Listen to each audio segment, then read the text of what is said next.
আমন্ত্রণ স্পোর্টস ওয়ার্ল্ডে শুরুতেই জানাবো শিরোনামগুলো। অযত্ন অবহেলায় পড়ে আছে ২০ তলা এনএসসি টাওয়ার, তবুও নতুন আরেকটি টাওয়ার তৈরির পরিকল্পনা ক্রীড়া পরিষদের। সিদ্ধান্ত থেকে সরে আসার আহ্বান ক্রীড়া সংগঠকদের। বাফুফে নির্বাচনে সদস্য পদে নামি দামি ফুটবলার ও সংগঠকদের হার, ক্ষুব্ধ প্রতিক্রিয়া জনি বাবলুদের। ডেলিগেটদের প্রভাবিত করা হয়েছে বলে এমন ফল অভিযোগ তাদের। জাতীয় দলের প্রস্তুতি ম্যাচের দ্বিতীয় দিনেও বৃষ্টির বাধা, ব্যাটিংয়ের অপেক্ষায় তামিম মুমিনুলরা। এতক্ষণ শিরোনাম দেখছিলেন, এবার বিস্তারিত। নতুন আরেকটি ২০ তলা টাওয়ার তৈরি করতে যাচ্ছে জাতীয় ক্রীড়া পরিষদ এনএসসি। এজন্য সরিয়ে ফেলা হবে বঙ্গবন্ধু স্টেডিয়াম চত্বরে সুইমিং পুল। অথচ পাশেই অযত্ন অবহেলায় পড়ে আছে ২০ তলা আরেকটি টাওয়ার। এমন অদূরদর্শী সিদ্ধান্তে ক্ষুব্ধ ক্রীড়া সংগঠকরা। এনএসসির কর্মকাণ্ড নিয়ে অলক হাসানের ২ পর্বের প্রতিবেদনের প্রথমটি আজ। দৈনিক ২০০ টাকা অথবা মাসে ২৫০০ টাকার বিনিময়ে এই আইভি রহমান সুইমিং পুলে সাঁতার কাটার সুযোগ ছিল সাধারণ জনগণের।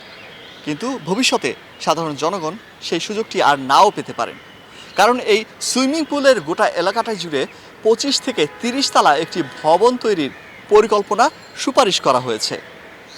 এনএসসির একটি ভবন রয়েছে, এরই মধ্যে একাধিক ভবনই রয়েছে বলা যায়, কিন্তু এই দুটি ভবন থাকার পরও কেন এখানে ২৫ থেকে ৩০ তলা একটি ভবন তৈরি করা হচ্ছে? দেশের সব ক্রীড়া সংস্থারই মালিক জাতীয় ক্রীড়া পরিষদ এনএসসি। তাদের নিয়ন্ত্রণেই আছে অর্ধশতাধিক জাতীয় ক্রীড়া ফেডারেশন, আর সে কারণেই ক্রীড়াঙ্গনে বড় শক্তির এক সংস্থা এটি। ৯০ দশকে সারা জাগানো লটারির এই বিজ্ঞাপন, ক্রীড়া উন্নয়নের জন্যই ছিল এই আয়োজন। প্রাপ্ত অর্থ ব্যয়ের জন্য ছিল নির্দিষ্ট নীতিমালাও। লটারিটা শুরু হয়েছে যে ক্রীড়া উন্নয়নের নামে, যেমন খেলোয়াড়দের পিছনে টাকা খরচ করা হবে, খেলোয়াড়দের ট্রেনিং, খেলোয়াড়দের বিদেশে ট্রেনিং, খেলোয়াড়দের প্রশিক্ষকদের ট্রেনিং, খেলোয়াড়রা বিদেশে পার্টিসিপেট করতে যাবে সেইটার খরচ, এই ফিক্সড করে এই টাকার থেকে মেটানো হবে। তবে নীতিমালাকে বৃদ্ধাঙ্গুলি দেখিয়ে লটারি থেকে আয়কৃত ৫২ কোটি টাকার ৪২ কোটি টাকাই ব্যয় করা হয় ২০ তলা এই ভবন নির্মাণে। ওবায়দুল কাদের সাহেব চলে যাওয়ার পরে, আমরা চলে যাওয়ার পরে যারা এসছে তারা এটাকে ওই ভবন তৈরির কাজে লাগিয়ে দিয়েছে। টাকাটাও এফডিআরও করার কথা ছিল, এফডিআর ইন্টারেস্ট যেটা হবে সেই এফডিআর ইন্টারেস্ট দিয়ে এই কাজটা করা হবে। এই ভবন তৈরির প্রস্তাবনাতেও আরেক দফা হেরফের।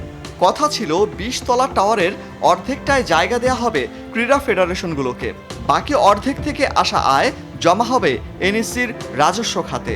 বিস্ময়কর তথ্য হলো, এ কথা জানেনই না সংস্থাটির বর্তমান সচিব। আমার যতদূর জানা যে এখানে এই বিল্ডিংটা তৈরি করার সময় এরকম হয়তোবা আমার জানা নাই যে এইরকম একটা চিহ্নিত করা হয়েছিল যে অ্যাসোসিয়েশন ফেডারেশনকে দেয়া হবে। তাইকোয়ান্ডো, রেসলিং, জুডো, কারাতে, উশো, ওইভাবে এক একটা, টেবিল টেনিস, এক ফ্লোরে এক একটা। এটা বিদেশে যেভাবে ওই আদলে ওরা নোটের মধ্যে ওই লেখা আছে, ওই অজুহাতে বিল্ডিং করছে। কিন্তু বিল্ডিং করার পরে ওই মন্ত্রীও চেঞ্জ হয়ে গেছে, পরবর্তী মন্ত্রী এসে এটা বরাদ দিয়েছে। শীর্ষ কর্তা আর কিছু সাবেক অসৎ কর্মচারীদের কুটচালে গোটা ভবনটি চলে যায় ভাড়াটিয়াদের অধীনে। এভাবেই বেহাত হয়ে যায় শুধু ক্রীড়া উন্নয়নের জন্য বরাদ্দ থাকা অর্ধশত কোটি টাকা। যদিও সচিবের দাবি, এনএসসির রাজস্ব আয়ের স্বার্থে আমরা অন্যান্য প্রতিষ্ঠানকে আমরা একটা ভাড়া দিয়ে থাকি। অযত্ন অবহেলায় ভাড়াবিহীন অবস্থায় রয়েছে এনএসসি টাওয়ারের প্রথমটি। এরই মধ্যে আয়োজন চালু হয়েছে আরেকটি টাওয়ার নির্মাণের। পরের পর্বে থাকছে তা নিয়ে যমুনা টেলিভিশনের আরেকটি প্রতিবেদন। অলক হাসান, যমুনা স্পোর্টস, ঢাকা। সড়ক দুর্ঘটনার কাছে হার মানতে হলো আফগানিস্তানের উদ্বোধনী ব্যাটসম্যান নাজিব তারাকাইকে। দুর্ঘটনায় কোমায় চলে যাওয়া এই ক্রিকেটার মারা যান আজ। শুক্রবার আফগানিস্তানের জালালাবাদ শহরে একটি প্রাইভেট কারের ধাক্কায় গুরুতর আহত হন তারাকাই। সাথে সাথে নেওয়া হয় হাসপাতালে, হয় অস্ত্রোপচারও, কিন্তু কোমায় চলে যান ২৯ বছর বয়সী এই ক্রিকেটার। এরপর ৩ দিন মৃত্যুর সাথে লড়াই করে হার মানতে হলো তাকে। তার মৃত্যুতে শোক জানিয়েছে Afghanistan cricket board, ACB. Bafufe নির্বাচনে সদস্য পদে বাবলু, জনি, ইকবালদের মতো ফুটবলারদের সাথে লড়াইয়ে ছিলেন অভিজ্ঞ সংগঠক শওকত আলী জাহাঙ্গীর, এফআর বাবুল আর মোস্তাকের মতো ব্যক্তিরা। ভোট যুদ্ধে হেরেছেন তারা সবাই। এমন হারে ক্ষুব্ধ, হতাশ তারা। জাতীয় দলের সাবেক দুই অধিনায়ক জনি আর বাবলু তো জানিয়েই দিলেন সাবেক ফুটবলার হিসেবেই কাটাতে চান জীবনের বাকিটা সময়। তাদের অভিযোগ, ডেলিগেটরা ভোট দিয়েছেন প্রভাবিত হয়েই, যদিও কিভাবে প্রভাবিত হয়েছেন সেটি বলেননি এই দুই প্রার্থী। ভোটের যুদ্ধে ডেলিগেটদের মন জয় করা হয়নি নামি দামি বেশ কয়েকজন সংগঠকের। এ তালিকায় আছেন ফজলুর রহমান বাবুল, ইকবাল হোসেন, শওকত আলী খান জাহাঙ্গীর, অমিত খান শুভ্র, ইমতিয়াজ সুলতান জনি, হাসানুজ্জামান বাবলুর মতো বড় বড় নাম। বিপরীতে ফাঁক গোলে নির্বাচনী বৈতরণী পাড়ি দিয়েছেন মিরাজ, সাইফুল, নুরুদের মতো নবীন সংগঠকরা। এমন ফলাফলে বিস্ময়ের সাথে ক্ষুব্ধ প্রতিক্রিয়া পরাজিত প্রার্থীদের।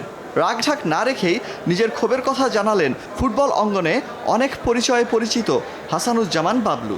যে না, no more sports, no more football, থাকবোই না। যা পাইছি জীবনে এটাই তোমাদের ভালোবাসা নিয়ে বাকি জীবনটা চলে গেলে যদি মরে যাই, অন্তত টেলিভিশনে একটা জিনিস দেখায়ও যে এই দেশের ফুটবলার হাসানুজ্জামান খান বাবলু মারা গেছে।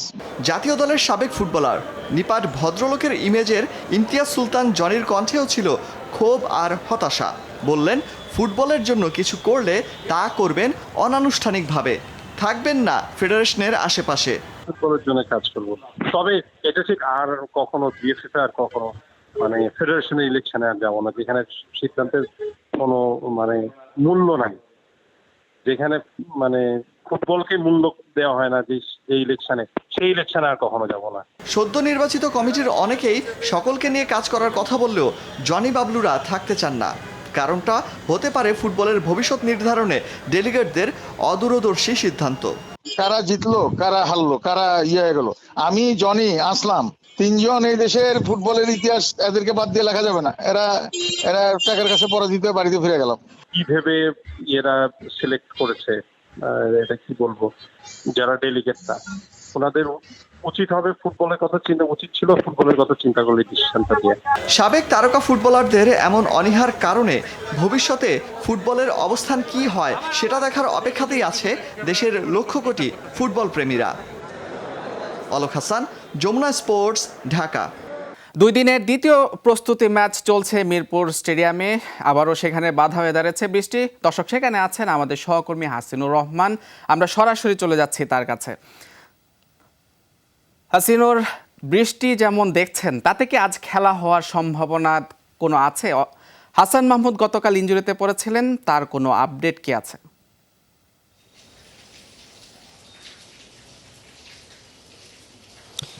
তারেক, আসলে বৃষ্টি এই মুহূর্তে কিছুটা কম, তবে এখনও থেমে যায়নি পুরোপুরি, ঝিরিঝিরি বৃষ্টি পড়ছে।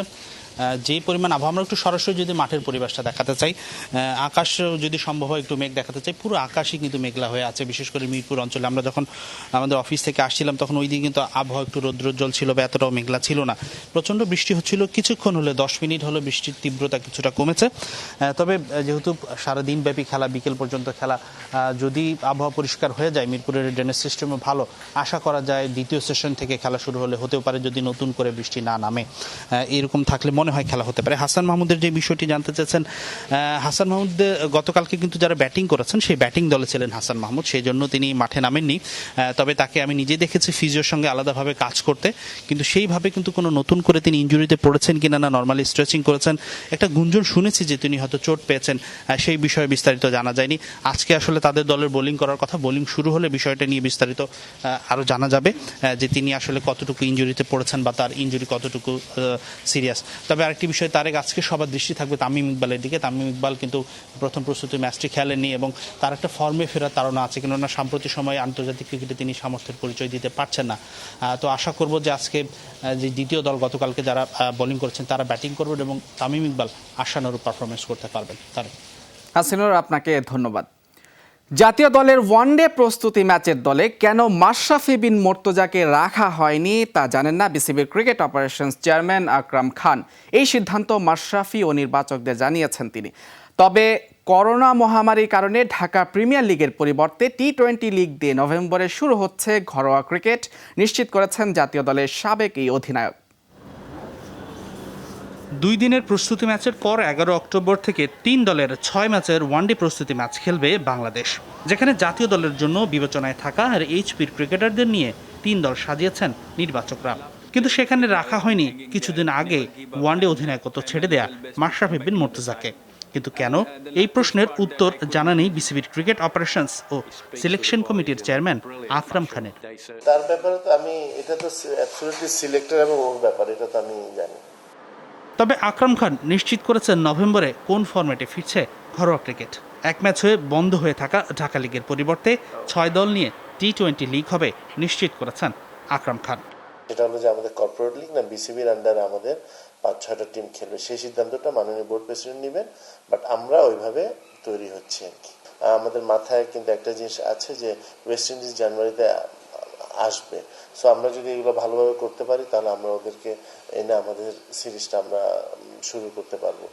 3 দলে বিভক্ত হয়ে জাতীয় দলের ওয়ানডে প্রস্তুতি ম্যাচে থাকছে দিবারাত্রির খেলাও নিশ্চিত করেছেন জাতীয় দলের সাবেক এই অধিনায়ক। 3টা দল করে আমরা ডাবল লিগ খেলবো। আপনার সেখানে আপনার ডে নাইট ম্যাচ আমরা করছি এবং এটা মনে করেন যে আপনার হয়তো 10-12 দিনের মধ্যে এটা আমরা শেষ করে দেব। হাসিনুর রহমান, যমুনা স্পোর্টস, ঢাকা। ইউরোপিয়ান ফুটবলের খবর, ম্যানচেস্টার ইউনাইটেড দলে ভিড়িয়েছে ব্রাজিলিয়ান লেফট ব্যাক অ্যালেক্স তেলেসকে। তার সাথে দলটির চুক্তি 4 বছরের। অ্যালেক্স তেলেসকে দলে নেয় শক্তি বাড়ল ম্যান ইউনাইটেডের। 27 বছর বয়সী এই ডিফেন্ডারকে পেতে ইউনাইটেডকে ট্রান্সফার ফি গুনতে হয়েছে 1.5 কোটি ইউরো। তবে সেই খরচের পরিমাণ বাড়তে পারে আরও।